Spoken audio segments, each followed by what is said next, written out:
And welcome back to RFD-TV Live with AGROTAIN. I'm Mark Oppold. Great to have you with us. We are talking about the need for speed when it comes to applying nitrogen fertilizer. Right before the break, we heard from Craig, a new leader out of Cedar Rapids, Iowa, regarding their research into spreading stabilized urea, how it can save time and save money here over injecting or the old knifing in nitrogen sources. Also with us, Brendan Bachman from Illinois and Josh Long, Regional Manager with Koch Agronomic Services. And Josh, just tell our viewers exactly, I think a good time to cover again what it is we mean when we say nitrogen, AGROTAIN stabilized nitrogen. Sure, absolutely. AGROTAIN stabilized nitrogen is the active ingredient in AGROTAIN, like we're talking about the urease inhibitor.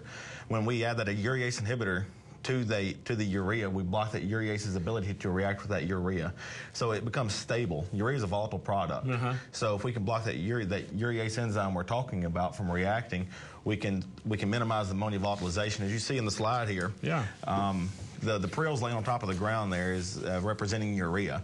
And that's unprotected right now. So you see it's gassing off and shows volatilization there across the top. And of course, that's a bad thing. That nitrogen is now unrecoverable. So then we add the nitrogen stabilizer, the AGROTAIN, to it, and the urease inhibitor. And we block that urease's ability to react with the urea, therefore minimizing ammonia volatilization. Yeah, and it seems like, as we know, maybe the generation before knew that they were going to lose some of the nitrogen in the air, so they just put 20–30% more on in the spring because they knew they were going to lose some, and they'd end up kind of what we needed. Well, you can't do that anymore. Yes, sir. Fertilizer is a lot more expensive than what it used to be, obviously. And actually, to tell an old story, the way we used to fertilize rice was we'd fertilize the first top half of the field, we'd flood that up, and then come back and fertilize the bottom half, and then flood that up. So what AGROTAIN has done is allowed us to open up that window to fertilize the entire field, push water across the field, and I guess pilots of we fly our urea on rice, obviously, so it's a lot of pilots to fertilize the entire field instead of just half of it now. So let's talk about, again, get more specific to the producers in the area and what's kind of taking place there as it relates to saving the nitrogen. Right. Like I said, the graph that we just talked about, it shows volatilization coming off. That's a loss that cannot be recovered. And more importantly, ammonia volatilization is the first mechanism of loss. Leaching denitrification happened after that. So I think the key to this whole thing is to minimizing nitrogen loss is managing this ammonia volatilization. And how does that work? Let's talk about, again, your area, and you just come through like Brendan and Craig as well. Not any different in Arkansas and Mississippi, and kind of relating it back to 2011, what you learned, what you saw, what you learned, and what worked. AGROTAIN did work. Yes, sir, absolutely. 2011 was a rough year with the floods, and it's no secret. So what we were able to do is we talk about this need for speed. We're able to apply, like we talked about, we shortened our growing season. So we had to farm a lot of ground in a very short period of time. And you only have so many men on the farm, only so many pieces of equipment to work with, and calling your local dealer and ordering AGROTAIN treated urea only takes a few minutes. As far as getting a knife rig out there and a tractor and a man to run it, obviously, as Craig was showing, takes a good bit longer. And I imagine so that, you don't like to go through a year like last year, but your producers learned what did work, and I think that probably sets the stage. They're going to continue, and this is only going to gain in popularity this spring. Oh, I think that's absolutely correct.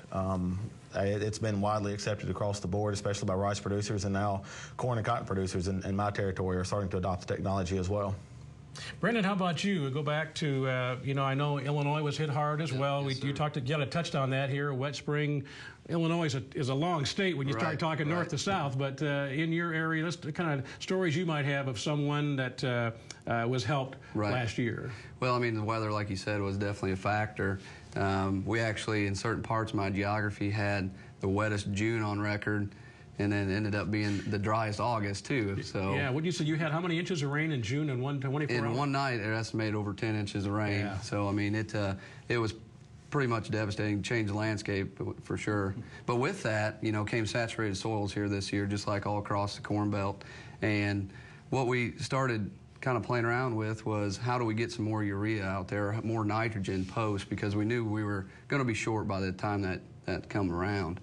But generally speaking, we're pretty fall heavy anhydrous area, and we had a lot of phone calls from some growers just with that same subject. How do we get some more nitrogen out there to feed our crop throughout the rest of the year?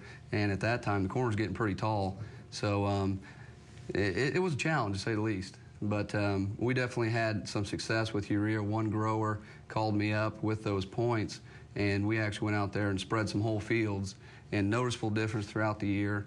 And then we actually ran the combine through it, and you know, it speaks for itself, and we're still knocking down 200+ bushel corn during those environments. You know, we were out there at the Farm Progress Show in Decatur this year, and knew the of course, it was 100 degrees those days as well, if you remember.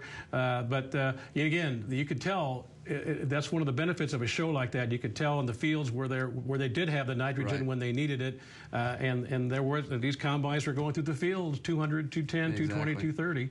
Exactly. We were still pulling some good corn, and we even noticed visually where we applied that urea to those fields that we were firing less through that hot period there in August. We had a healthier plant, less tip back, and ended up, you know, putting it in the grain tank there later on. So it was a win-win all the way around. And it really points out to the you know, your dealership there, call it a dealership with FS, but producers looking, you know, to you for, you know, some help in this situation, and you and Craig will talk to you in just a minute too, but it has to make you feel good you're able to give them some answers here and some direction. Well, I mean, it's always satisfying when you can meet the demand. You know, when we have a spring like that and have so many side dress acres pile up on you, the traditional methods just we couldn't have got anything done.